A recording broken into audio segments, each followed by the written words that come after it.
नारायणं नमस्कृत्य नरं चैव नरोत्तमं देवीं सरस्वतीं व्यासं ततो जयमुदीरये।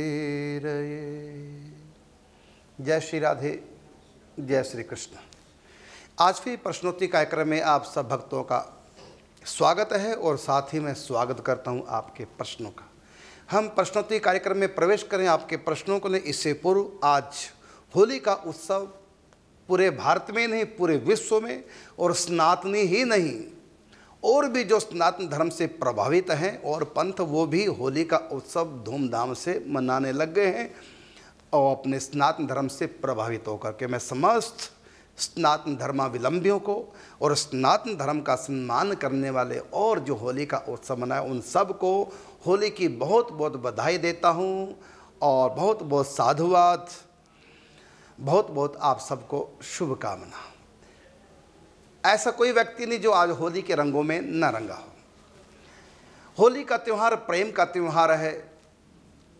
इसमें समस्त भेदभावों को मिटा करके समस्त भेदभावों की होली जला करके एक दिन पहले होली जलाई जाती है और होली जलाने का अर्थ होली मतलब जो बात बीत गई जो होली उसको जला दो, ख़त्म करो पुरानी बातों को और पुरानी जो रंजिशें हैं भेदभाव हैं वो दीवारों को सबको डाल दो, सबकी होली जला दो। और होली जलाए बिना हम प्रेम के रंगों से ना अपने आप को रंग पाएंगे और ना दूसरे को अपने प्रेम से रंग सकते हैं। तो बीती ताही बिसार दे आगे की सुधि लोए, जो बन आवे सहज में ताही में चित दे। तो होली का अर्थ हो गया जो होली सो होली, उसको जलाओ, अब रंगों का त्यौहार मनाओ। और साहित्यिक भाषा में प्रेम का एक नाम पर्याय रंग भी है।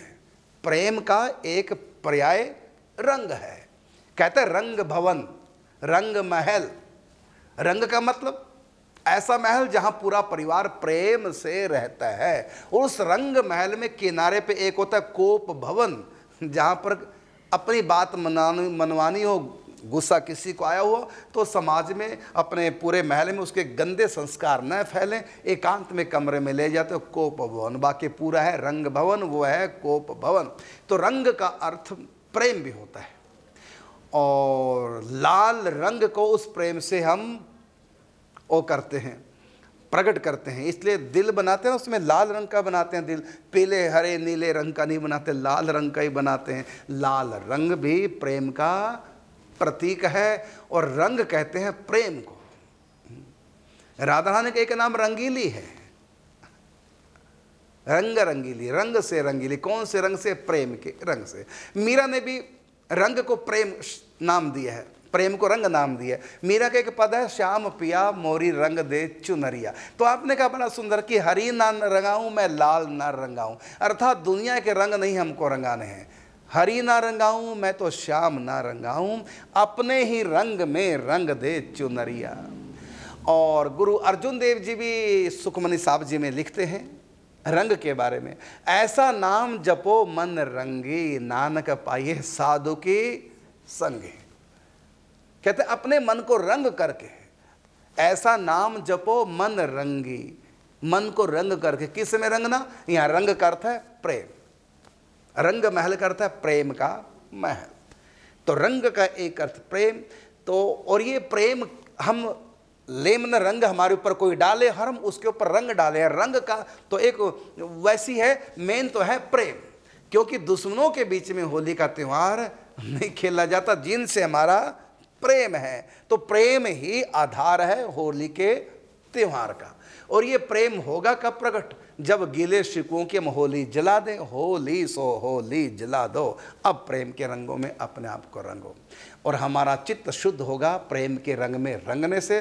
स्वयं भी प्रेम के रंग में रंगें, औरों को भी अपने प्रेम के रंग से रंगें। अर्थात प्रेम का व्यवहार करें, प्रेम का ही आदान प्रदान हो, तब स्वर्ग जाने की आवश्यकता नहीं, ये दुनिया ही स्वर्ग बन जाए। तो प्रेम के रंग में सबको रंगना चाहिए। एरी में तो प्रेम दीवानी मेरा दर्द न जाने कोई है। तो प्रेम तत्व सबसे ऊंचा है। तो ये रंगों का त्यौहार नहीं, ये प्रेम का त्यौहार है।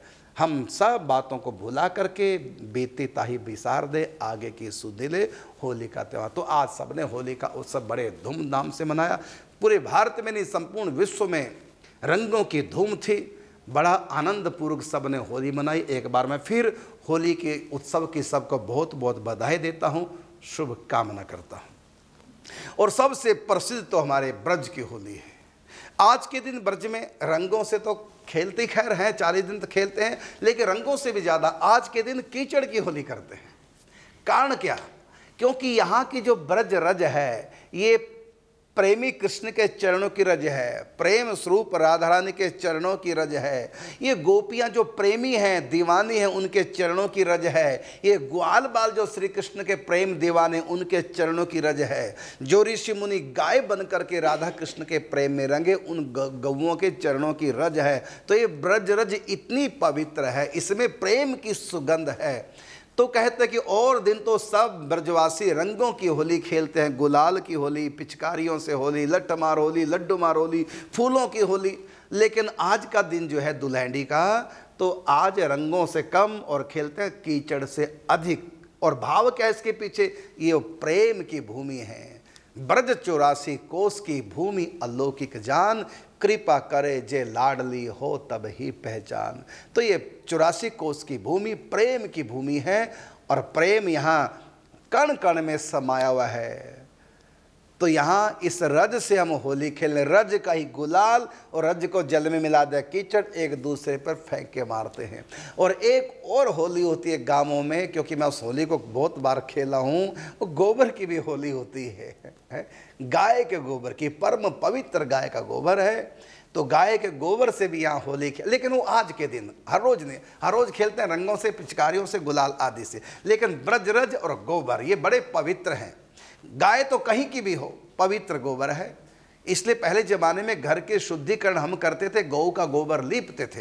गौ का गोबर मल नहीं होता, परम पवित्र भगवती लक्ष्मी का निवास होता है। और गौमूत्र में भगवती गंगा जी का निवास है। जितनी पवित्र गंगा जी है उतनी पवित्र गौमूत्र है। इसलिए हम गौमूत्र घर में छिड़कते हैं। मृत्यु के समय किसी के मुख में गंगा जल यदि ना हो तो गौमूत्र ही डाल दो, यमदूत छू नहीं पाते, इतनी महिमा गौमूत्र की है। तो आज के दिन गोबर से भी होली खेलते हैं, ब्रज रज से होली खेलते हैं।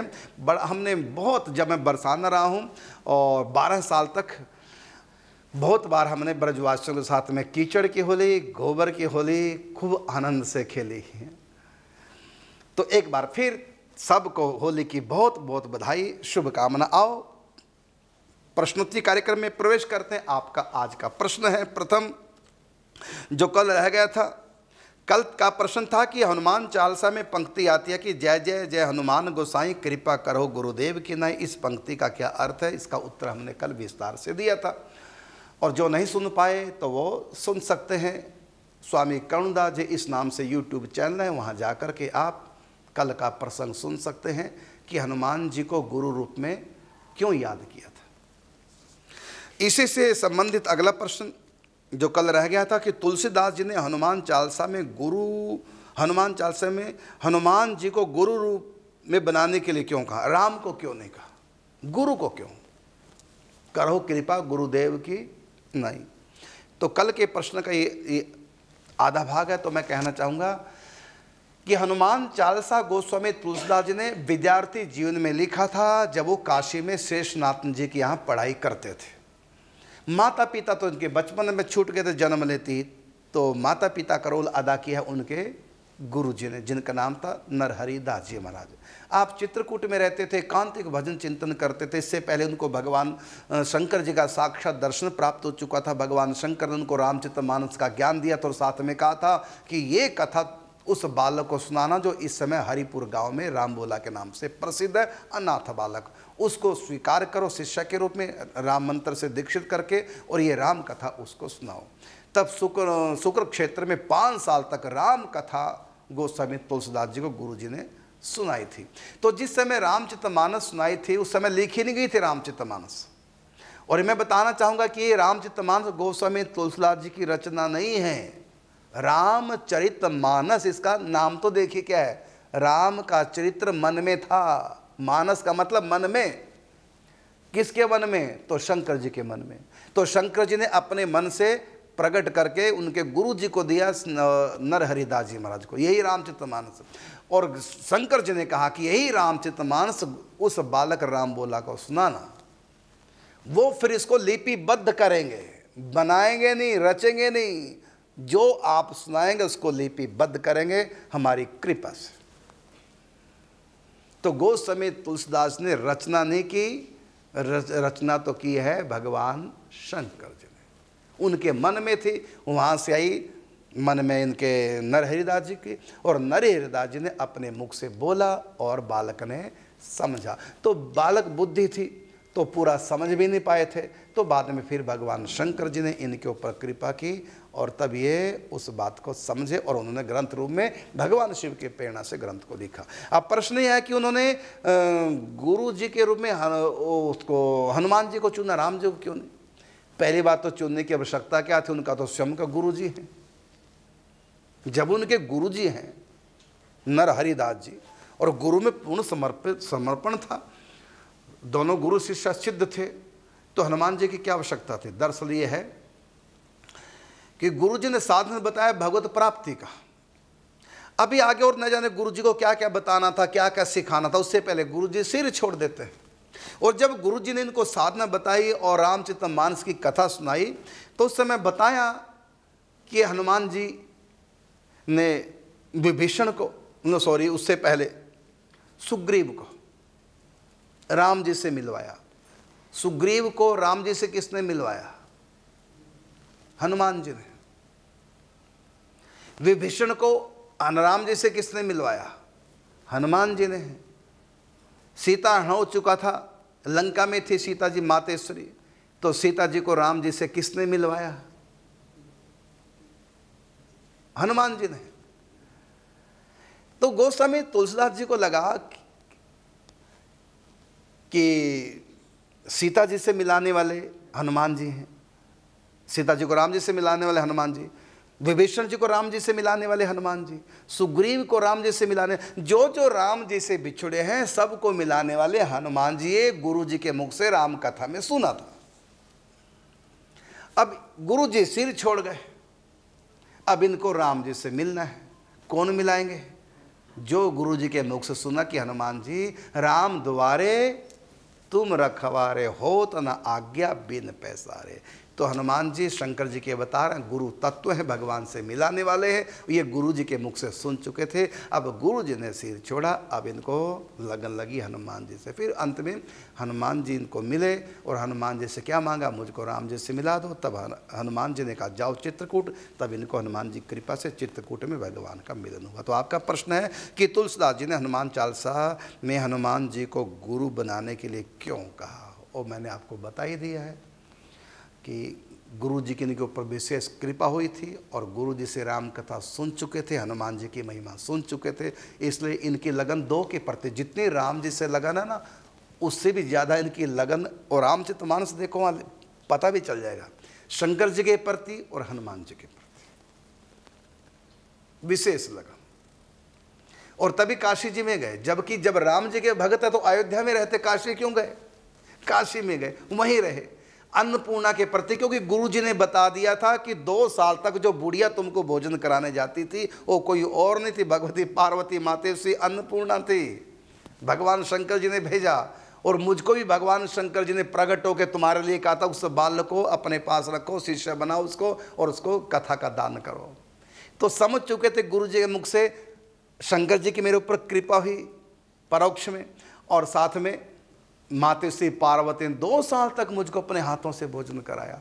तो उनको माँ बाप की तरह उनसे प्रेम हो गया कि शंकर जी पार्वती मेरे मम्मी पापा, क्योंकि बचपन में माँ बाप छूट गए थे पहले दिन ही, तो उनको माँ बाप की याद, तो क्या तो मेरे शंकर जी पार्वती ही मेरे माता पिता है। और फिर गुरु जी से उनको इतना प्यार हो और पत्नी से भी उनका प्यार हुआ, ये प्रेमिल हृदय कहते, पत्नी से भी इतना प्यार हुआ, अंधा प्रेम पत्नी से किया। जब ये पत्नी के पास गए तो पत्नी ने दुत्कार दिया कि एक दिन भी मेरे बिना नहीं रह सके, इतना प्रेम तुम भगवान से कर लेते। तब उनको लगा कि इतना प्रेम भगवान से, अब मैं भगवान से करूँगा, काम ही नारी प्यार जिमी, क्योंकि उनके अनुभव है कि जैसे कामी कामनी से प्रेम करता है, काम ही नारी प्यार जिमी, लोभ ही प्रिय जिमी दाम। तिमि रघुनाथ निरंतर प्रिया लागहु मोहि राम। तो हनुमान जी के प्रति उनका लगाव और शंकर जी के प्रति लगाव, उनकी स्वयं की अनुभूतियाँ भी थी। और शंकर जी, शंकर सुमन केसरी नंदन, शंकर जी ही हनुमान जी के रूप में है, इसलिए काशी जी में ज़्यादा रहते थे। और जब रामचरितमानस लिखनी हुई तो संस्कृत में लिख रहे थे, बड़े विद्वान थे। तो शंकर जी हर रोज चुरा लेते थे, जो पन्ने लिखते थे चुरा लेते थे। ये बड़े परेशान है कि मेरी रामचरितमानस मैं लिखता हूँ गुरु आज्ञा से, और ये चली कहाँ जाती है। अंत में लगा पता कि भगवान शंकर जी चुराते थे। भगवान शंकर जी प्रकट हुए, कहा कि प्रभु आपकी तो आज्ञा है, रामचरितमानस ग्रंथ लिखो, और मैं लगा लिखने, आप चुरा लेते, ऐसा क्यों करें। भगवान ने कहा इसलिए कर रहा हूँ, तुम संस्कृत में लिख रहे हो, संस्कृत में नहीं लिखना, आम बोलचाल की भाषा में लिखो, और यहां ना लिख करके तुम जाओ अयोध्या। फिर वहां से शंकर जी कहने से अयोध्या है, फिर वहां जाके रामचरितमानस। तो भगवान शंकर ने प्रेरणा की थी तब अयोध्या गए, नहीं तो इनका मन अयोध्या से भी ज्यादा लगता था काशी में। क्यों कि अन्नपूर्णा माता, शंकर जी पिता है। तो मम्मी पापा के पास बच्चा जितना शकुन महसूस करता है उतना तो भगवान के पास भी नहीं। वहाँ तो ऐश्वर्य भाव है। राम जी तो ईश्वर है ना, और शंकर जी उनके ईश्वर नहीं। शंकर जी कौन है? शंकर पार्वती मेरे मम्मी पापा है। तो बच्चे का मन माँ बाप के पास तो लगेगा ही लगेगा, इसलिए विशेष प्रेम देखा जाता है। और जब रामचरितमानस लिखने लगे ना, तो उस समय राम कथा बाद में लिखी, पहले भगवान शिव पार्वती की कथा देखिए, उनका कैसे विवाह होता है, पूरी कथा लिखी। लेकिन कथा इष्ट से जोड़ के लिखी। एक बार त्रेता युग माही, शंभु गए कुंभज ऋषि पाई, संग सती जग जननी भवानी, पूजई ऋषि अकलेश्वर जानी। देखो राम कथा लिखने बैठे और लिखने लगे शिव पार्वती कथा, और राम कथा से जोड़ करके। इतना इनका अनुराग था भगवान शिव और पार्वती को लेकर के। तो इन्होंने किस रूप में शिव पार्वती को देखा? ना गुरु रूप में, ना भगवान के रूप में, माता पिता के रूप में देखा है। इसलिए इनको मम्मी पापा के पास रहना अधिक प्रिय लगा। अगला प्रश्न लेते हैं, ये तो हो गए। अगला प्रश्न है कि मैं शिव मंदिर में सफाई सेवा करती हूँ, वहाँ पर हनुमान जी भी हैं, क्या मैं उनकी सफाई सेवा कर सकती हूँ? बिल्कुल कर सकते हैं। ये पता नहीं कहाँ, हमारे किसी पुराण में ऐसा नहीं लिखा भाई। और मैं कहना चाहूँगा जो माताओं को हनुमान जी की सेवा से रोकते हैं, हनुमान जी के मंदिर से रोकते हैं, तो मैं उनसे प्रार्थना करना चाहूँगा भाई किस ग्रंथ में लिखा हुआ है कि स्त्रियां भगवान माने हनुमान चालीसा का पाठ नहीं करती, हनुमान जी के मंदिर में स्त्रियां नहीं जा सकती? ये किसी ग्रंथ में लिखा है? रामचरितमानस में लिखा है? ये सुंदरकांड में लिखा हुआ है? हनुमान जी का सुंदरकांड गोस्वामी तुलसीदास जी। तो जहाँ इतनी बात फैला रखी है लोगों ने कि हनुमान जी के मंदिर में स्त्री नहीं जाएगी, तो गोस्वामी तुलसीदास जी से ज़्यादा कोई हनुमान जी को जानता है क्या? जो प्रकट होकर दर्शन देते हैं, हनुमान जी मिलाते हैं राम जी से। तो उन हनुमान जी के बारे में गोस्वामी तुलसीदास जी अगर ये बात होती तो लिखते नहीं कि स्त्री हनुमान जी के मंदिर में ना जाए। उन्होंने हनुमान जी के बारे में बहुत ग्रंथ लिखे हैं, लेकिन कहीं नहीं लिखा कि स्त्रियां हनुमान जी के मंदिर में ना जाएं, कहीं लिखा ही नहीं है। वाल्मीकि रामायण में लिखा है, किसी और ग्रंथ में लिखा है, किसी पुराण में लिखा है कि स्त्रियां हनुमान जी के मंदिर में ना जाएं।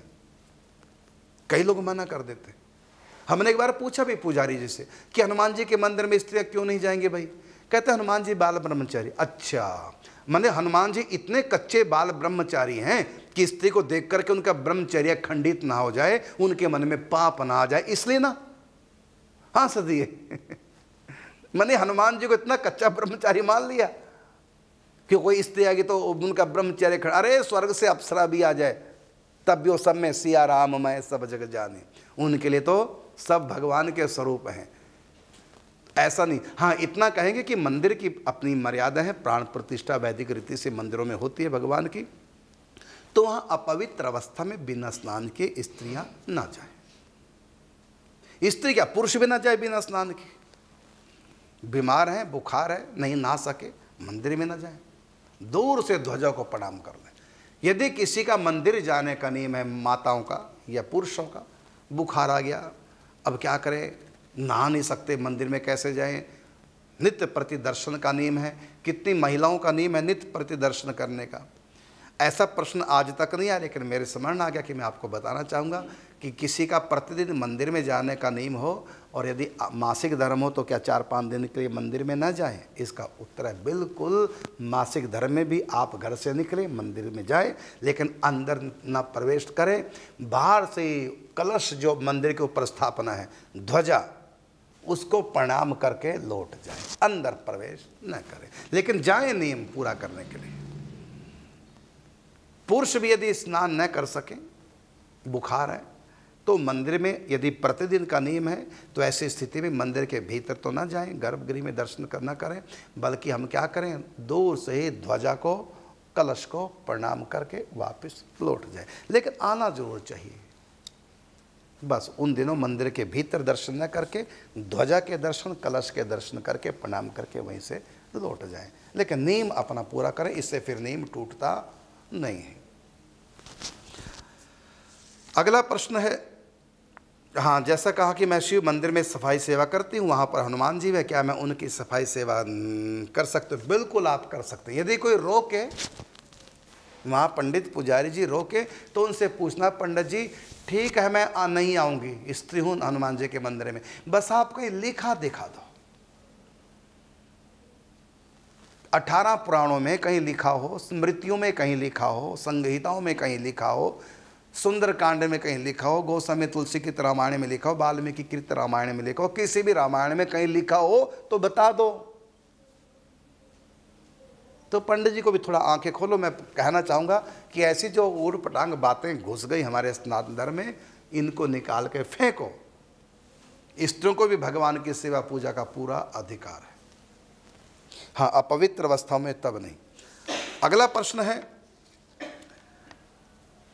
अस्वस्थ होने पर पूजा पाठ का नियम पूरा नहीं कर पाते, क्या करें? कोई बात नहीं कर पाते, आप अपने परिवार से दूसरे से करा लो, पंडित जी से करा लो, कोई आपका अनुष्ठान नियम है, आप बीमार पड़ गए, माता पिता से करा लो, सास ससुर से करा लो, पति से करा लो, बच्चे से करा लो, पड़ोसन से करा लो, सखी सहेली से करा लो, नहीं तो किसी पंडित जी को बुला के नियम करा लो। जो भी आपके पूजा पाठ के नित्य प्रति नियम है, अब पवित्र अवस्था की ऐसी स्थिति में आप दूसरों से करा लो। यदि कोई भी करने को तैयार नहीं तो कोई बात नहीं, मत करो, जब ठीक हो जाएंगे तब कर लो।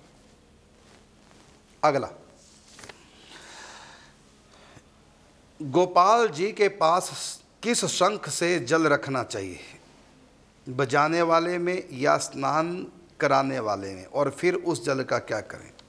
गोपाल जी के पास शंख में जल रखते क्यों है? रखने क्या जरूरत है? आप लोटे में रखो ना। हाँ, जो आरती करते हैं हम शंख से, वो अलग बात है, उसमें जल डाल के फिर आरती की जाती है, लेकिन हम शंख में जल भर के रखे तो आप लोटे में रखो, झारे में रखो। हाँ, आरती के समय जो हम जल रखते हैं वो तो रखना ही चाहिए, उससे फिर आरती होती है भगवान की। 5 तत्वों से भगवान की आरती होती है, मिट्टी, जल, अग्नि, वायु और आकाश।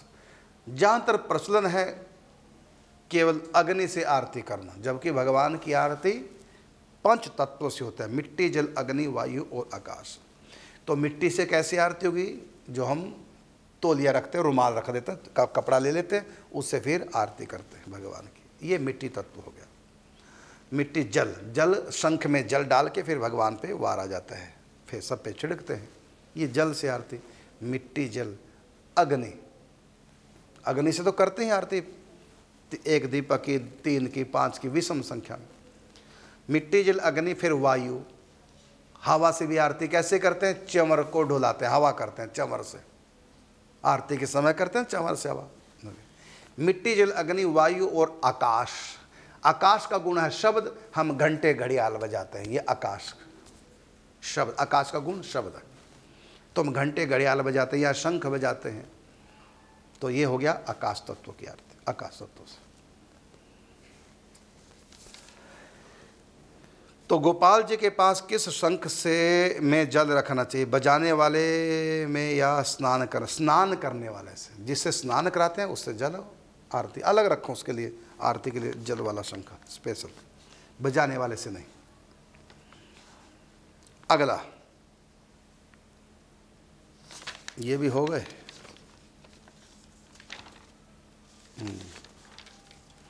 अगला प्रश्न आया है, हमने कई लोगों से सुना है कि आयुर्वेद में लिखा है कि मांस खाना शरीर के लिए अच्छा है, इससे शरीर में मांस बढ़ता है। फिर सभी संत मांस खाने से मना क्यों करते हैं? बिल्कुल आप ठीक कह रहे हैं, कहीं लिखा हुआ है आयुर्वेद में मांस खाने की बात, प्याज लहसुन की महिमा भी लिखी है आयुर्वेद में। अब इसका उत्तर सुनो क्या है। आयुर्वेद भगवान को प्राप्त करने का उपाय नहीं बताता, वो शरीर को लेकर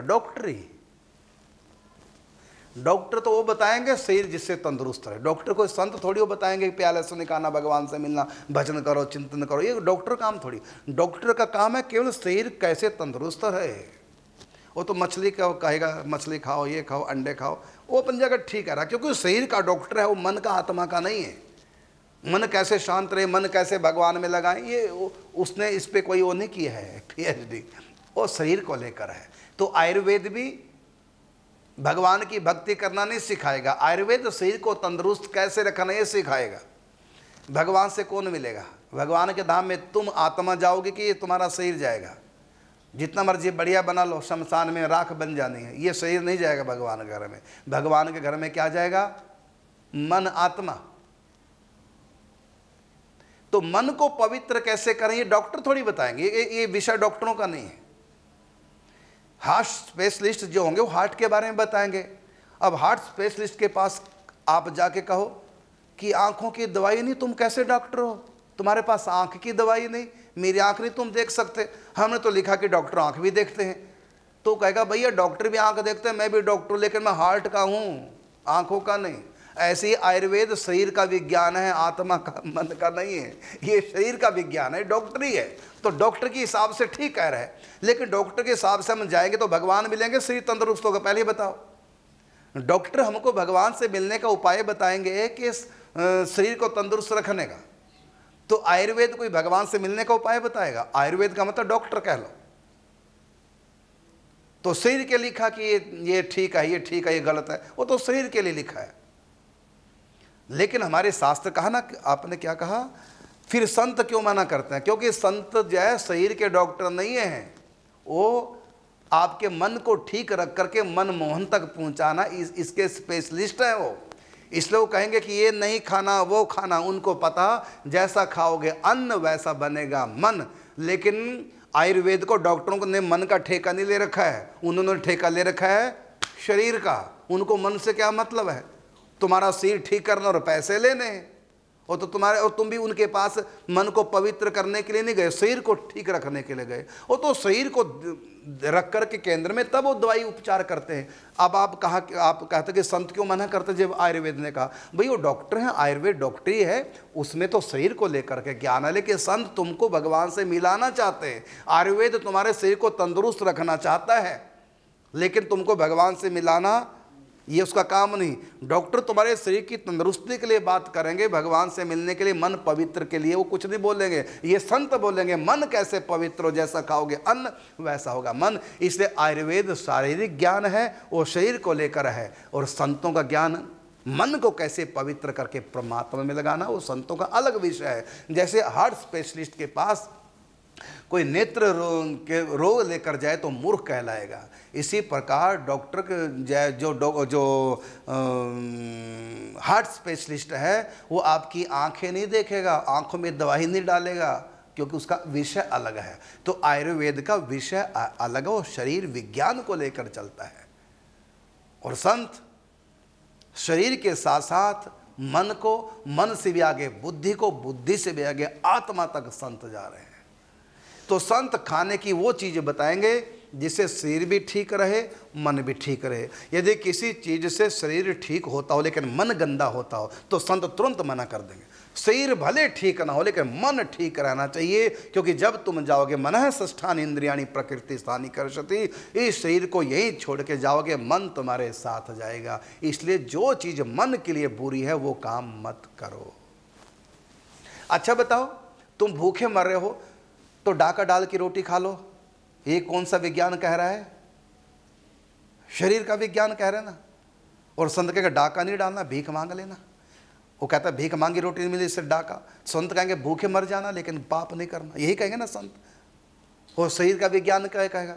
कैसे भी करके ये न प्रकरण तो लूट, जो मर्जी कर, सही तभी ठीक रहेगा जब इसमें कुछ डालोगे। यदि भिक्षा से नहीं मिल रहा तो लूट के खा लो, लेकिन खाओगे तभी ठीक रहोगे। तो ये दूसरा विज्ञान है, हमारा दूसरा विज्ञान है। तो आप हार्ट स्पेशलिस्ट और आई स्पेशलिस्ट के डॉक्टरों में एक कैसे कर रहे हो?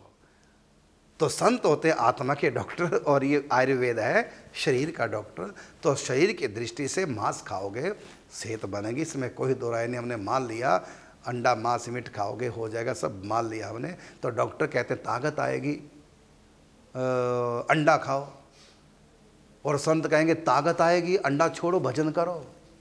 जब यमराज सामने आएंगे ना तो अंडे वाली ताकत काम नहीं आएगी वहाँ यमदूतों के सामने। कौन सी ताकत काम आएगी? भजन की पावर काम आएगी वहाँ। और जब दुनिया से जाओगे ये अंडा खाने से जो पावर आई ये आगे नहीं जाएगी, और जो भजन करने से पावर आई इससे तो आगे भजन ही है साथी। हरि के भजन बिन अकेला रहेगा, अरे मन ये 2 दिन का मेला रहेगा, कायम ना जग का झमेला रहेगा। तो आयुर्वेद भी हमारा ही ग्रंथ है, लेकिन इसमें जो प्यार लहसुन की हाँ कर दी और संत वैष्णव मना करते हैं, इसलिए क्योंकि भले आयुर्वेद हमारे शास्त्र ग्रंथ है लेकिन वो शरीर के विज्ञान के आधार पर है, मन और परमात्मा को लेकर के वो कुछ बोलता नहीं। अब अगला प्रश्न लेते हैं, यह रिद्धि सिद्धि क्या होती है? क्या बागेश्वर धाम के पीठाधीश्वर जी को भी सिद्धि प्राप्त है या फिर उन्हें सच में हनुमान जी की कृपा प्राप्त है? ये रिद्धि सिद्धि क्या होती है? एक पावर है। जब नेट नहीं था दुनिया में तब भी पावर थी, लेकिन जानकारी नहीं थी। ये रिद्धियां सीधियां पावर होते हैं सूक्ष्म जगत की, और ये मन के संकल्प के हिसाब से काम करते हैं। रिद्धियां सीधियां विशेष पावर, ये शरीर में नहीं होती पावर, ये पावर होती है संकल्प में। तो देवताओं की रिद्धियां सिद्धियां होती है बहुत प्रकार की। वैसे तो कहा अष्ट सिद्धि नवनिधि के दाता, लेकिन इतनी नहीं होती, अनंत प्रकार की होती है। मुख्य रूप से अष्ट सिद्धियां नवनिधियां होती हैं, बाकी अनंत हैं। तो ये भजन के द्वारा संतों को प्राप्त हो जाती हैं, तप के द्वारा प्राप्त हो जाती हैं, दान के द्वारा भी सिद्धि प्राप्त होती है, पति व्रत धर्म का पालन करने से भी रिद्धियां सिद्धियां प्राप्त होते हैं, गुरु भक्ति करने से भी रिद्धियां सिद्धियां मिल जाती हैं, दीन दुखियों की सेवा करने से भी रिद्धियां सिद्धियां मिल जाती हैं, नाम जप करने से भी रिद्धियां सिद्धियां। रिद्धियां सिद्धियों का मतलब सीधा सीधा ऐसी पावर जिसका कंट्रोल होता है, रिमोट होता है मन का संकल्प, मन का खेल। तन में रिद्धि सिद्धि नहीं होती, रिद्धि सिद्धि मन के संकल्प से, उनका कंट्रोल मन के पास होता है। तो रिद्धियां सिद्धियां, इनमें कई बातें मैं बताना चाहूँगा। एक तो यह है कि जैसे मैंने कथा सुनाई थी अभी 5-10 दिन पहले प्रियासन जी महाराज जी की, उनके पास भी रिद्धियां सिद्धियां आ गई, लेकिन पंडित रामकृष्ण बाबा ने कहा बिल्कुल यूज नहीं करना, और जिस साधन से रिद्धियां सिद्धियां आई वो गोपाल मंत्र का जप करना बंद कर दे, कि उतना करो नित्य नेम जो अनुष्ठान के बंद कर दे, नहीं तो रिद्धियां सिद्धियां तंग करेंगे। तुम कच्चे हो और रिद्धियां सिद्धियां आएंगे, तुम यूज करोगे। और हमारे पूज्य पंडित जी भी कहा करते थे कि जो रिद्धियों सिद्धियों का प्रयोग करता है, चाहे वो भगवत प्राप्ति भी क्यों ना हो जाए, तो जब तक प्रलय नहीं आएगी तब तक उसको सिद्ध लोकों में निवास करना पड़ेगा, महर लोक, जन लोक, तप लोक में निवास करना पड़ेगा। जब महाप्रलय आएगी तब वो भगवत धाम में जाएगा। ब्रह्मा जी तब उसको माया से मुक्त करेंगे ज्ञान उपदेश दे करके। तो इसलिए कहा कि गुरु बिन भव निधि तरही ना कोई, जो विरंचि शंकर सम होई। इसका अर्थ क्या हुआ? अर्थात तुम साधना के द्वारा, विरंची का मतलब नई सृष्टि पैदा करना सीख जाओगे ब्रह्मा जी की तरह।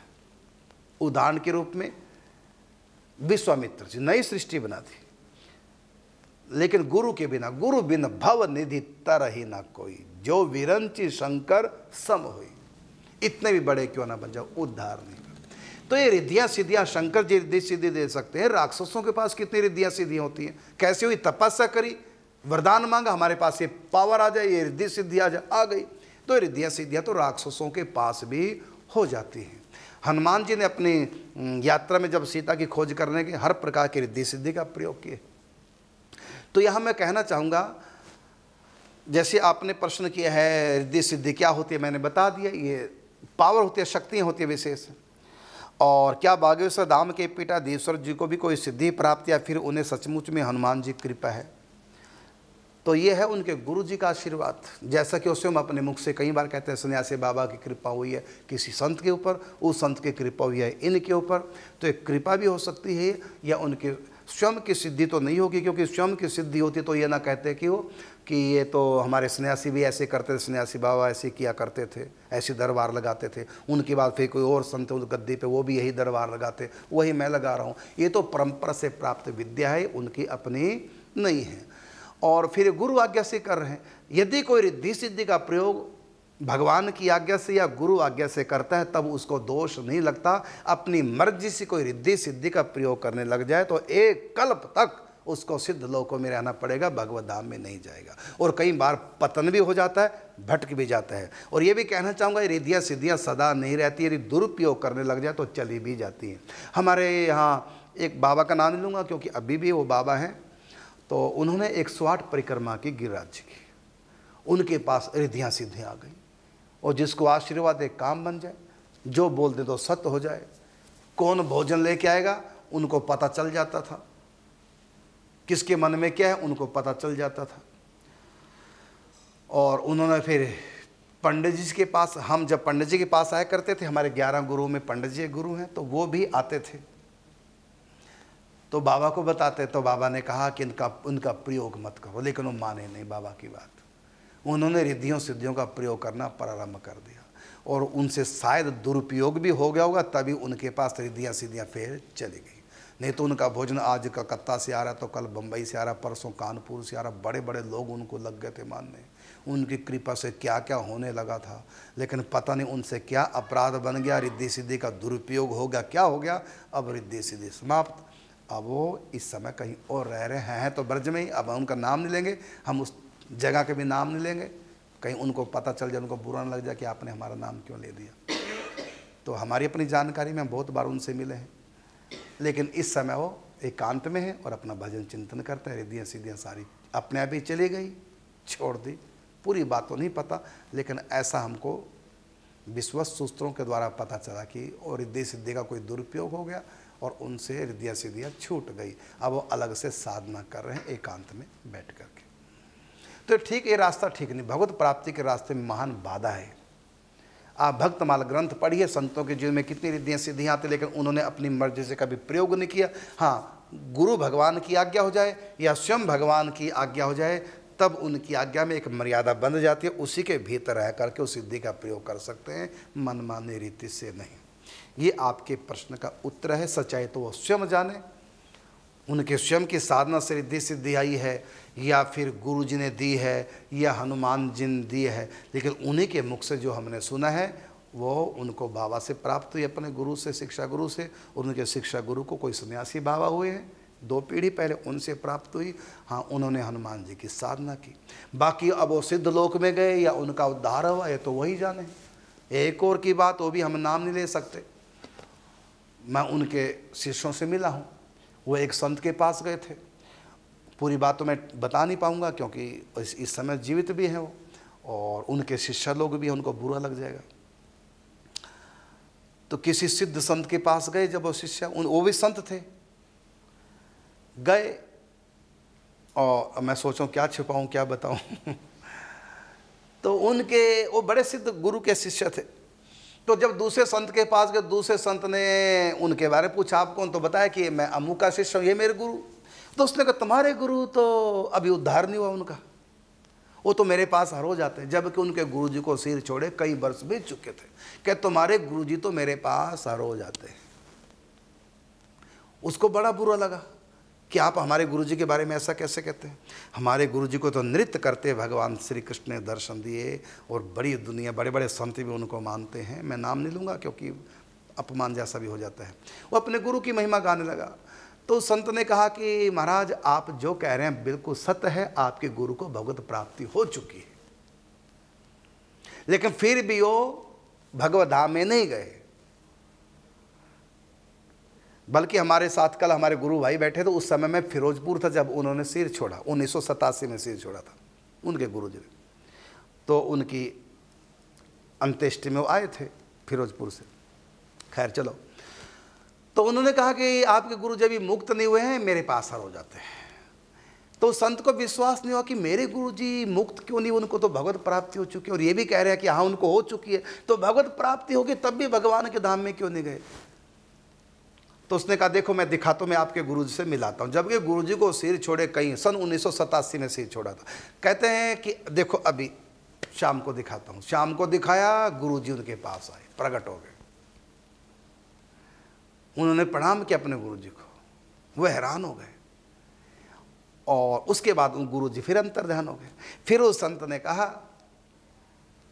कि आपके गुरु जी ने रिद्धियों सिद्धियों का प्रयोग कर लिया था।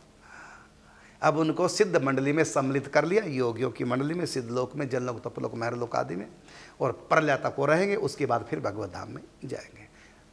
तो वो इस समय आध्यात्मिक स्थिति जो है दुनिया की, उसमें धार्मिक, उसमें वो सहयोग कर रहे हैं इस समय।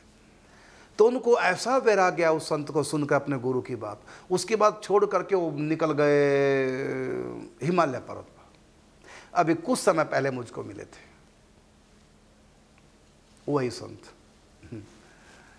तो रिद्धियों सिद्धियों का प्रयोग करने से सिद्ध लोक मिलता है प्रलय तक, ये हमने सुना भी था, पढ़ा भी है। इसलिए रिद्धियों सिद्धियों का प्रयोग कोई संत नहीं करता। उनकी जिंदगी में बहुत चमत्कारिक घटना घटती है, उनके भजन का प्रताप है, लेकिन अपनी तरफ से कोई ऐसा पावर का प्रयोग नहीं करते। यदि कोई संत करता है गुरु की इच्छा से या भगवान की इच्छा से, फिर कोई दोष नहीं है। भगवत इच्छा से भी कई बार चमत्कार संत कर देते हैं, या गुरु की इच्छा हो कि बेटा तुम ये काम कर सकते हो, जो मेरा आशीर्वाद है। उसमें एक शर्त लगा देते हैं, कभी किसी से पैसा नहीं लोगे तब ये विद्या काम करेगी, यदि किसी से पैसा लोगे तो ये विद्या समाप्त हो जाएगी। ऐसी कोई ना कोई, या प्रतिदिन तुम इतना ध्यान करोगे, या प्रतिदिन तुम ऐसे पूजन करोगे, जिस दिन नहीं करोगे उस दिन ये सिद्धि वापस लौट जाएगी। तो गुरु के कहने से नियम में, एक मर्यादा में बंद करके उसका प्रयोग किया है। ऐसा कथा भी भक्तमाल में कहीं आई है, वर्तमान में मुझको कहीं ऐसे संत भी मिले, और ऐसा होता है। तो गुरु आज्ञा से, भगवान की आज्ञा से रिद्धि सिद्धियों का प्रयोग करने में कोई दोष नहीं। हम अपनी शक्ति का प्रयोग, माने रिद्धियों का प्रयोग यदि अपनी मर्जी से कर रहे हैं तो फिर हमारी आध्यात्मिक तरक्की रुक जाएगी। इससे गलती से भी हमको रिद्धियों सिद्धियों का प्रयोग नहीं करना चाहिए। ये आपके प्रश्न का उत्तर मैंने दिया है, तो उसकी निज की स्थिति क्या तो वो जाने। तो अगला प्रश्न है कि हमने कई संतों से सुना है कि अपने ब्रह्मचर्य को बचाकर रखना चाहिए, जीवन में ब्रह्मचर्य का क्या महत्व। बहुत अच्छा प्रश्न है। यदि ब्रह्मचर्य को पूर्ण रूप से बचा के रखना चाहिए तब तो सारे गृहस्थों का बुरा हाल हो जाएगा, किसी को भगवत प्राप्ति होगी नहीं। इन गृहस्थियों के बच्चे भी हो रहे हैं, पत्नी से प्रेम भी करते हैं, और इनको भगवान भी मिल रहे हैं। भक्तमाल कथा उठा के देखो, कुम्भमंदास जी के 7 संतानें हुई, इसका मतलब ब्रह्मचारी जी नहीं थे, और उनकी गोद में ठाकुर जी खेल रहे हैं।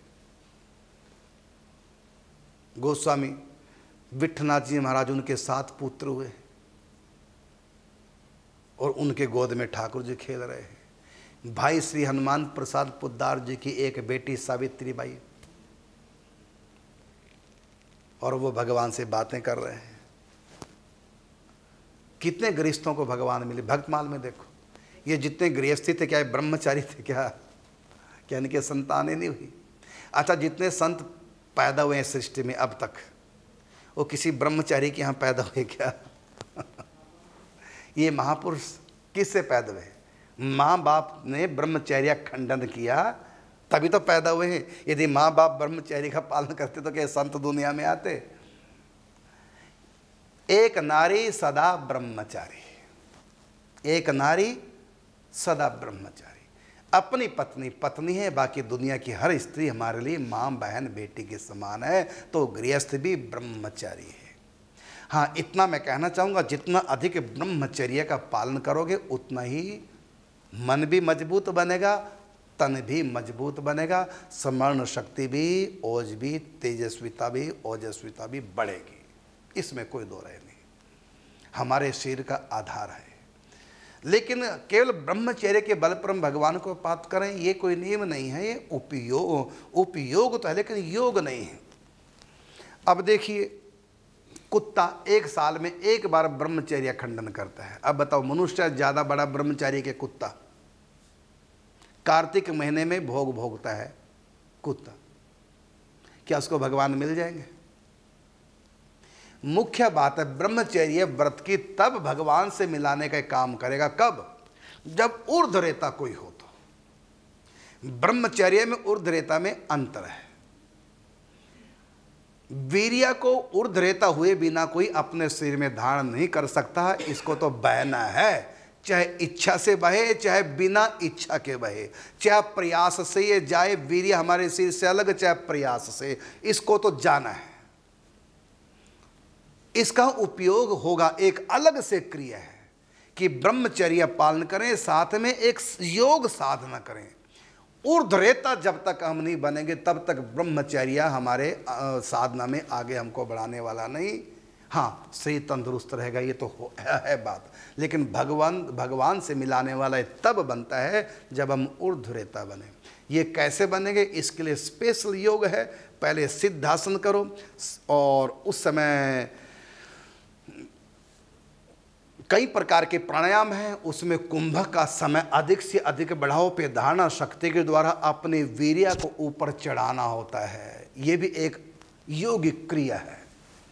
पहले योग सिद्ध करना पड़ेगा, उसके बाद वो जो अंश है वीर्य है वो ओज बन करके हमारे सुषुम्ना नाड़ी को सबल बनाएगा। लेकिन कब होगा? जब हम उस वीर्य का संरक्षण तो कर रहे हैं लेकिन यदि ऊर्ध्वरेता नहीं है तो उसका कोई लाभ नहीं। जैसे हमने संपत्ति तो इकट्ठी कर ली, बैंक में डाली, लेकिन उसका प्रयोग नहीं कर रहे हैं, तो बताओ फिर संपत्ति का लाभ क्या हुआ? ऐसे हमने ब्रह्मचर्य पालन तो किया है, मैंने वीर्य का संरक्षण तो शरीर में कर लिया है, लेकिन उसका प्रयोग नहीं किया।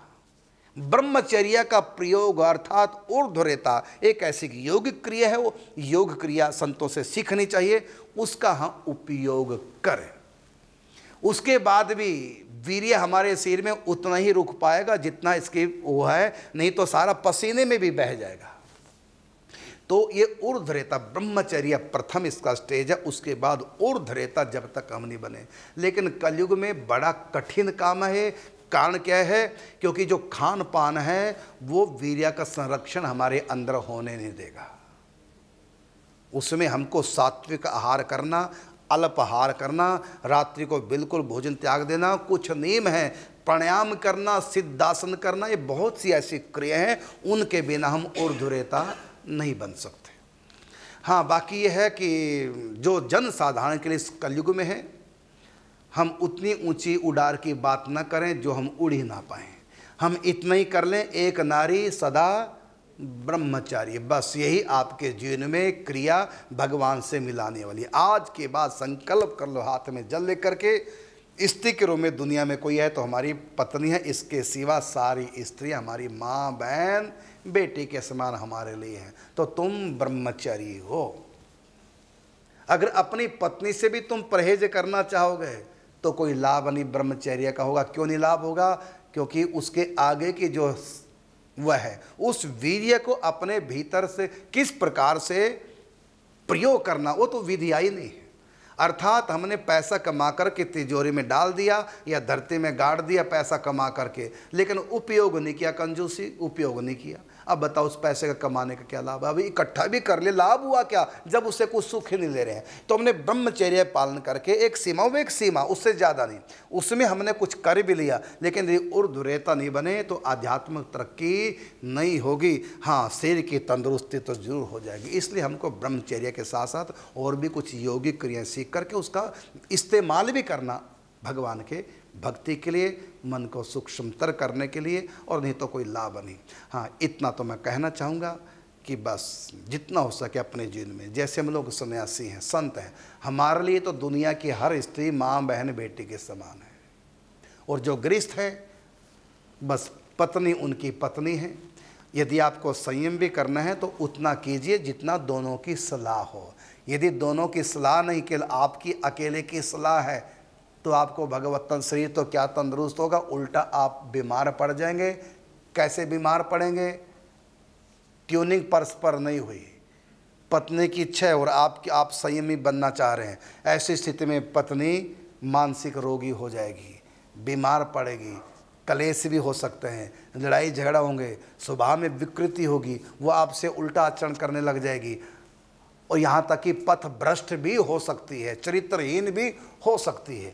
बताओ, ऐसे ब्रह्मचर्य पालन करने से आपने क्या किया? अपनी पत्नी का बेड़ा गर्क किया, और उसका बेड़ा गर्क होने से आप भी परेशान हो गए, कलेश हुआ घर में, चरित्रहीना वो हो गई, इमोशनली टॉर्चर आपको करती है, तो क्या आप भजन करेंगे? इससे अच्छा तो यह है कि प्रेम से पति पत्नी दोनों की सुलह शांति में हो, जो भी हो, अकेले मनमानी रीति से नहीं तो घर नरक बन जाएगा। और फिर ब्रह्मचर्य पत्नी के साथ प्रेम करे, कोई पाप थोड़ी है। यदि ब्रह्मचर्य खंडित करना पत्नी से प्रेम करने यदि पाप है, तो फिर शादी करना पाप होना चाहिए ना।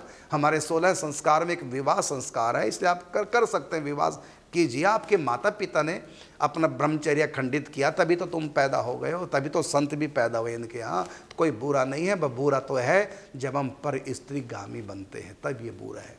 जिस धन को हम लोग माया कहते हैं, इसी धन ने आश्रम बनाया है, इसी धन ने हॉस्पिटल बनाया है, इसी धन ने 108 कुटिया बनाई, यही धन संतों की सेवा करेगा। कर्ण ने इसी धन का दान करके भगवान श्री कृष्ण की मरते समय प्राप्ति कर ली, राजा बलि ने इसी धन का दान करके भगवान को अपने बस में कर लिया। जो धन हमको भगवान से दूर ले जाता है, यही धन हमको भगवान के पास भी पहुंचा देता है, धन वही है। इसी प्रकार जो ब्रह्मचर्य पालन करने से हमारा शरीर तंदुरुस्त बनेगा, उसी ब्रह्मचर्य पालन करने से हमारा शरीर रोगी भी हो सकता है। कैसे? घर में कलेश। इसलिए यदि किसी बात की आपने महिमा सुन ली है तो सुन तो लो महिमा, लेकिन अंधे मत बनो। आप परिस्थितियों को देखो, उसके बाद ही आप निर्णय में पहुंचो। क्योंकि जिसने भी ये प्रश्न किया, इसका मतलब वो ब्रह्मचर्य का पालन करना चाहता होगा, तो अच्छी बात है। यदि आप गृहस्थ नहीं है, आप पूर्ण ब्रह्मचर्य का पालन कर सकते हैं, और उसमें कुछ यौगिक क्रियाएं भी सीख सकते हैं। और सबसे पहले तो ब्रह्मचर्य का पालन करने के लिए सिद्धासन लगाना सीखिए। सिद्धासन लगाएंगे तभी आप अपनी इंद्रियों पे कंट्रोल कर पाएंगे। और शिष्ण इंद्रिय को कंट्रोल करने से पहले हमको रसन इंद्रिय कंट्रोल करनी पड़ेगी। कहा कि घास फूस जे खात हैं, घास पात जे खात हैं, तीन ही सतावे काम, और हलवा पूरी जो खाते हैं, तीन की जाने राम। तो बड़ा पवित्र आहार, रात्रि को भोजन नहीं करना चाहिए, जो ब्रह्मचर्य का पालन करना चाहिए। और उसको किस आसन पर बैठ के भक्ति करनी है? सिद्धासन पर। संतों से सिद्धासन सीख लीजिए। आपने पूछा कि हमने कई संतों से सुना कि अपने ब्रह्मचर्य को बचा के रखना चाहिए, जिनमें ब्रह्मचर्य का क्या महत्व। मैंने बताया दोनों प्रकार का महत्व है, शरीर को लेकर भी, आत्मा को लेकर भी। साधना में भी ये सहयोगी होगा और शरीर को भी हमारे तंदुरुस्त करेगा, दोनों में लाभ है। अगला प्रश्न, आश्रम कुटी मठ में क्या अंतर है? कोई अंतर नहीं, भाषा का अंतर है, सब पर्याय है। आश्रम कहिए, कुटी कहिए, मठ कहिए, और इसमें डेरा भी कह दो। हमारे पंजाब में डेरा कहते हैं, हमारे ब्रज में तीर्थों में आश्रम कहते हैं, और कोई जगह संतों की कुटिया तो कुटी कह देते हैं, और कोई जगह मठ भी कह देते हैं। प्रश्न है अगला, क्या गौतम बुद्ध भगवान विष्णु के अवतार हैं या नहीं? तो बिल्कुल 24 अवतारों में एक अवतार बुद्ध भगवान का अवतार है। अगला प्रश्न है, हमने गुरु बनाया है लेकिन उनको लेकर हमारे मन में दुविधा है, क्या हम दूसरे गुरु बना सकते हैं? बिल्कुल, दूसरे तीसरे चौथे पांचवें लाइन लगाते जाइए, बहुत बढ़िया। ये तो ये प्रश्न हो गया कि मेरे पति में मुझको कुछ दुविधा लग रही है। अब ऐसे नलायक को लेकर मैं क्या पतिव्रत धर्म का पालन करूं? तो क्या मैं पतिव्रता बन सकती हूं? मैंने पतिव्रत धर्म के पालन के लिए क्या मैं दूसरा पति कर सकती हूं? बताइए, पतिव्रत धर्म का पालन करने के लिए क्या मैं दूसरा पति कर सकती हूं? क्योंकि इसमें डाउट लग रहा है। अच्छा बताओ, पतिव्रता नारी का उद्धार हो जाता कि नहीं? बोलिए, पतिव्रता नारी के बस में भगवान हो जाता है कि नहीं? उद्धार हो जाता है कि नहीं? हो जाता है। अब ये और बताइए कि पति उसका उद्धार करता है कि उसका पतिव्रत धर्म उद्धार करता है? कौन उद्धार करता है? वो पति उद्धार करेगा? कि उसका पतिव्रत धर्म उद्धार करेगा, पतिव्रत धर्म उद्धार करेगा। इसी प्रकार गुरु तुम्हारा उद्धार नहीं करेंगे, तुम्हारी गुरु निष्ठा तुम्हारा उद्धार करेगी। गुरु जी ने क्या कहा? यही तो कहा कि पापों से बचो, यही तो कहा कि नाम जाप करो, ये मंत्र जाप करो, यही तो कहा एकादशी व्रत करो। अब करो ना, फिर कौन मना करता है? और तुम्हारे करने से, गुरु ने जो कहा वो करने से तुम्हारा उद्धार गारंटी मैं ले रहा हूँ। क्यों बदलने की कोशिश करते हो? जब भी गुरु ने जो नाम दिया, जो साधना बताई गुरु जी ने, कीजिए। हाँ, कृपा के बिना उद्धार नहीं होगा, तो गुरु जी तुम्हारे कृपा नहीं कर सकते, माले साधारण है, तो गुरु जी के भी तो कोई गुरु जी है ना। भाई तुम्हारा नालायक बाप शराबित बर्बाद हो गया है, तो जरूरी नहीं कि तुम्हारी भी जिंदगी बर्बाद होगी। तुम्हारा दादा तो बैठा ना, तुम अच्छे बन जाओ। तुम्हारा दादा जो तुम्हारे बाप को तो के लिए तो कुछ नहीं किया, लेकिन तुम्हारे लिए कर देगा, क्योंकि तुम उसके पोते हो। इसी प्रकार तुम्हारा गुरु अगर तुम्हारे लायक तुमको लग रहा नहीं है, लेकिन तब भी गुरु का दिया हुआ मंत्र साधना करो, क्योंकि यदि गुरु जी की कृपा हमारे ऊपर नहीं तो गुरु जी की तो हो ही जाएगी। फिर उनका गुरु, ये मंत्र भगवान से प्रारंभ हुआ है, सब आपकी सहायता करने को तैयार हो जाएंगे। आप भजन कीजिए, चिंतन कीजिए। कहा कि तुलसी की माला से जाप करो रे, अपना उद्धार स्वयं आप करो रे। अच्छा, मैं बताऊं दूसरा गुरु आप कैसा चाहते हैं? पहला गुरु जी तो कुछ नहीं कर पाए आपके लिए, आपको डाउट हो रहा है, तो आप क्या चाहते हैं? दूसरा गुरु ऐसा बनाना चाहते हैं जो ऐसे करे, भगवान से मिले, करना कुछ ना पड़े, ऐसे ही चाहते हो ना?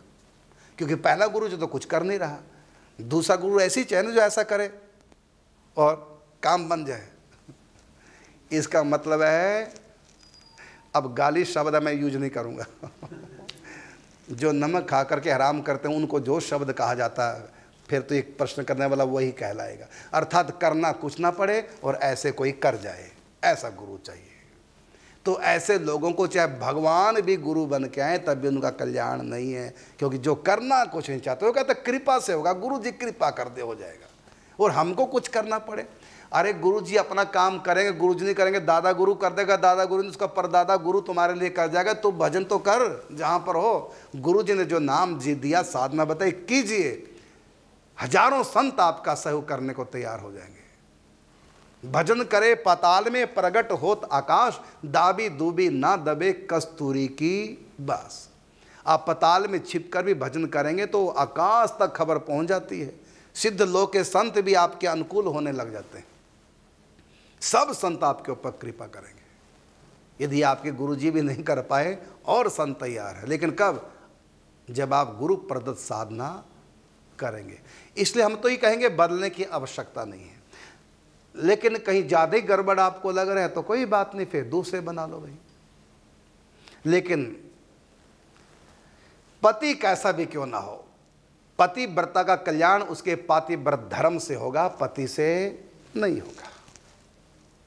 इसी प्रकार तुम तो अपना देखो, तुम सद शिष्य हो कि नहीं हो। अब तुमको तलाश तो सदगुरु की है, लेकिन स्वयं सद शिष्य नहीं है।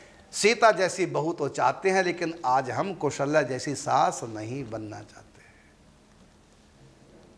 राम जैसा पति तो चाहते हैं, लेकिन सीता जैसी पत्नी नहीं बनना चाहते। भरत जैसा, लक्ष्मण जैसा भाई तो चाहते हैं, लेकिन स्वयं राम जैसा बनना नहीं चाहते। हम गुरु तो ऐसा चाहते हैं कि ऐसा करे भगवान मिल जाए। तो ठीक है, गुरु तो ऐसे बहुत मिल जाएंगे, लेकिन तुम्हारी झोली है, तुम्हारे पास पात्रता है जो उनकी कृपा को तुम। अब मैं मोबाइल से तुम्हारे पास मैसेज भेजूं, अगर तुम्हारा स्विच ऑफ है तो मेरा मैसेज जाएगा क्या? इसी प्रकार गुरु अगर कहीं ऊंचा भी तुमको मिल गया, अगर तुम नालायक हुए, भजन चिंतन सुमरन कुछ भी नहीं करते, फ्री फंड में सब कुछ गुरु कृपा कर दें, तो कैसे भी गुरु क्यों ना हो, नहीं तुम्हारा कल्याण हो सकता। मूर्ख हृदय ना चेत, जो गुरु मिले विरंचि सम। माने जिनके मुख से चारों वेद निकले, वो ब्रह्मा जी भी तुम्हारे गुरु जी क्यों ना बन जाए, तब भी तुम्हारे पास ज्ञान टिकेगा, कृपा टिकेगी नहीं। क्यों? तुम कुछ कर नहीं रहे। अब तुम कुछ करके देखो। जो गुरु ने, मैं बता रहा हूँ, जिसका भी प्रश्न है, आपके गुरु ने जो मंत्र दिया, जो नाम दिया, जो साधना बताई, आप उसको कीजिए। हाँ, शिक्षा गुरु किसी को भी बना लो। गुरु जी के पास शिक्षा नहीं, आप शिक्षा गुरु किसी को भी बना लो, उनके चरणों में जाओ, महाराज आज से मैं आपका शिष्य हुआ, आप मेरे शिक्षा गुरु हुए। अब आप जो भी मुझको आदेश करेंगे मैं साधना करूँगा। तो आप मंत्र वही रखो, साधना वही रखो, किसी संत से सीख लो और आगे बढ़ो। समय हो चुका है, हमारे पास अब समय नहीं है। अब आपको हम मिलेंगे कल ईश्वर एवं निम्बारक टीवी पर। तब तक के लिए आपसे चाहेंगे आज्ञा। जय श्री राधे, जय श्री कृष्ण।